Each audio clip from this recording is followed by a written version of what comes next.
Okay, hello everyone. So this is my research presentation on William Morris's tapestry, Greenery. So here is the tapestry. I want you to picture yourself running through the woods. You're running through the woods until you come upon this beautiful clearing that is completely quickset with life. Time suddenly slows down in this act of perception as you notice the flowers that are rustling at your feet, as you notice the smell of the earth, as you notice this motion and the sense of movement that happens between the fox, the deer, and even the rabbits. You are drawn into this world through this act of perception and drawn into the world of greenery. So this tapestry was made in 1892, so at the very height of the Industrial Revolution, in a world that was very much at also the height of the Anthropocene. William Morris was responding to the effects of this Anthropocene, both in his want to go back to goods being handmade, what he called basically a good work, and also everything being beautiful and having a particular use. He also took heavy inspiration from the natural world that he also sought to protect, which is evidenced by his love of Epping Forest, which he writes about extensively, both in terms of his childhood, but also in terms of letters that he actually wrote to want to protect this natural wood. He also really wanted these goods to be available to all, which was a part of his Marxist thought. However, many of his works were actually so labor intensive that they were actually too expensive to be purchased by the people that he originally sought to help with creating these works. So, this tapestry was actually made for the Wyndham family's estate called Clouds, a very wealthy, rich family. So basically, talking about sources and talking about how people have engaged with Morris scholarship, typically they have critiqued this sort of idea of Marxism, as we can already see alluded to with this tapestry, that not everyone actually was able to own these works that Morris wanted. But they don't really critique his concept of ecology, his concept of nature. They often laud and magnify his name. I mean, we see Naylor here, that basically talks about him purely through the lens of aesthetics. It's very much an older source from the 80s, but is a very good source for understanding this flow of arts and crafts Morris scholarship.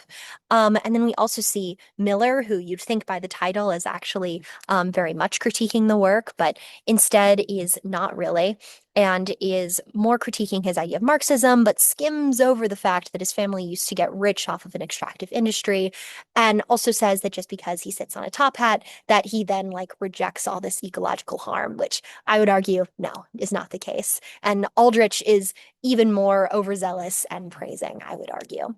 So why are all these sources so much praising his ecology, even when, if they do, they critique his concept of Marxism? It's because they are oversourcing from Morris's own chosen perspective. But you have to remember that everyone sounds good if we just listen to what they have to say. So what am I saying in that case? In that case, I basically need to be looking not at Morris's own perspective in terms of what he has to say about his own ecological thought, but instead what he has to say with his intention. I also have gone straight to the source with looking at his own dye book, but I am not quoting him to sort of prove that he is some ecological master by any means. And so, what exactly am I saying here? My current working title is The Harm of Mere Aesthetics and Need for Second Looking Art as Nature Experience, demonstrated in William Morris's Tapestry Greenery. Basically means that I'm trying to understand how material culture, as represented in this tapestry, can obscure and serve as a sort of coping mechanism for ecological harm that placates us. I argue that artwork, along with all other material culture, should instead be perceived with a highly critical eye and how we come to use it and understand it. Natural experience that inspires us to come to a greater sense of closeness with nature and examine our relationship to it rather than obscure this ecological harm. That's what I'm getting at with this nature experience. And also this need for a second looking, a need for re-looking at how we look at artwork, but also how we look at this tapestry greenery in this case. So this is my very long thesis. By no means am I going to read it all, but basically, essentially what I'm getting at is this.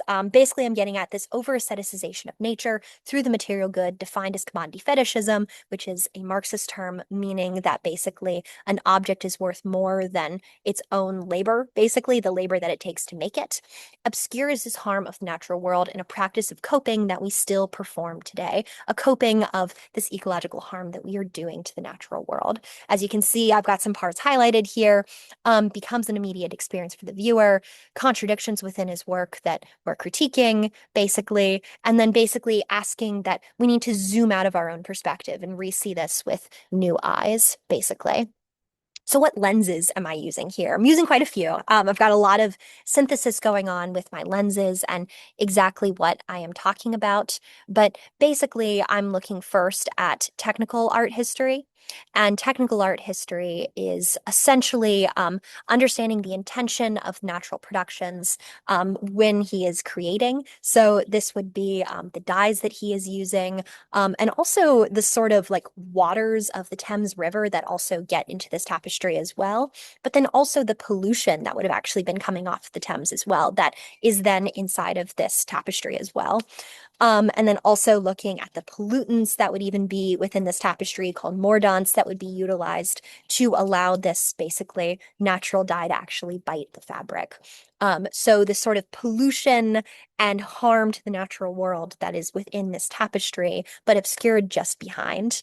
With that eco-critical lens, that's kind of getting at what I'm talking about here, combining this sense of capitalist critique, Marxism, essentially critical theory, and then also with eco-critical, with ecological thought. Basically, how do we understand a sort of equality within nature and more than human world? Aesthetics and critical theory, what I'm talking about there is basically commodity fetishism, as I've already talked about, already discussed.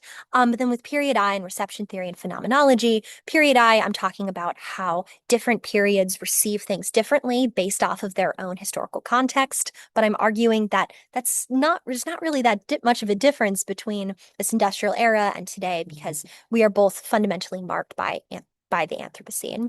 Reception theory and phenomenology, that basically with reception theory, that we can examine how a viewer's background interacts with a piece, but with phenomenology, how an artwork can even create a bodily response. When I had that introduction there, I was sort of getting at that idea of phenomenology. How does an artwork create this sort of bodily response? So here I've got my sort of thesi points, basically, but I'm not going to sit here and read them to you. Basically, what I've currently got working is a materiality point, but then this sort of point of this idealization of nature, specifically within the context of both Morris's construction, but then also the context of the Wyndham family. And then I'm kind of questioning, why are they doing this? Why are they idealizing nature and obscuring this harm? And the point that I've come to is that they are doing this as a sort of coping strategy. Because they can't, because we need nature and we can't handle this harm that is done. And so then where do we move from there? We move into this second looking at this artwork again with new eyes. And so basically, I know when I am working with my final draft, when I'm moving into my final draft, I need to sort of combine what currently is my second and third paragraph, combine them into this sort of mesh and meld, basically, because right now not quite working well. And then adding this sort of viewer engagement concept. So in terms of strengths and weaknesses, I would say that I definitely have a ton of information that I have to work with, which is a strength, but also a weakness, which means that I definitely need to be delving into using footnotes. I think my materiality and pollution point are definitely a very strong part of my essay, particularly that I was even able to access the Huntington archives, which was amazing, and getting to see what goes into making this tapestry really helps my pollution point that is being obscured. But perhaps I would also say that I'm definitely doing a good job of defining myself with the scholarship, but that I may be doing a little bit too much lead up, a little bit too much of talking about what other people have to say, but not engaging properly. I think with that, I definitely need to have some peer review to get a sense of that. I'd say the basis of my second point, my evidence it's all there.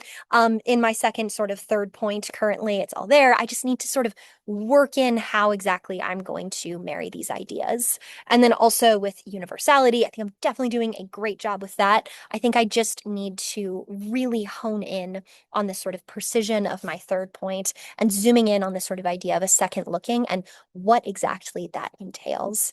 So I'd say, yeah, thank you so much for listening. Basically, where am I going from here?